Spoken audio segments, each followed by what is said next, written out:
नमस्ते।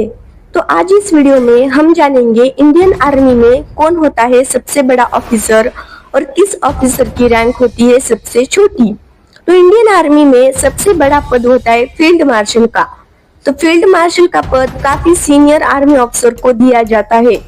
Field marshal के बाद आता है जनरल का पद। तो आमतौर पर जनरल का पद, यही जनरल जो होता है आर्मी का, वही थल सेना का अध्यक्ष होता है। तो इंडियन आर्मी में जनरल के बाद तीसरा सबसे बड़ा पद होता है लेफ्टिनेंट जनरल का। लेफ्टिनेंट जनरल के पद के बाद आता है मेजर जनरल की पोस्ट। तो मेजर जनरल ये इंडियन आर्मी का चौथा सबसे बड़ा पद होता है। मेजर जनरल के बाद ब्रिगेडियर आर्मी का पांचवा सबसे बड़ा अधिकारी होता है। तो ब्रिगेडियर आर्मी का पांचवा अधिकारी होता है। तो इनकी यूनिफॉर्म में 3 स्टार और एक अशोक स्तंभ लगा हुआ होता है।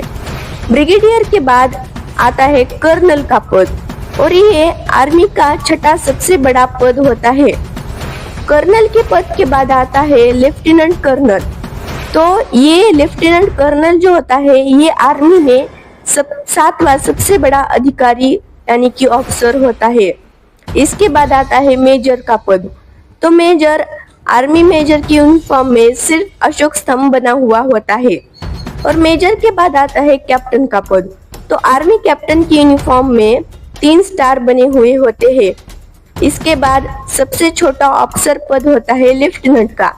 तो लेफ्टिनेंट की यूनिफॉर्म में सिर्फ 2 स्टार लगे हुए होते हैं।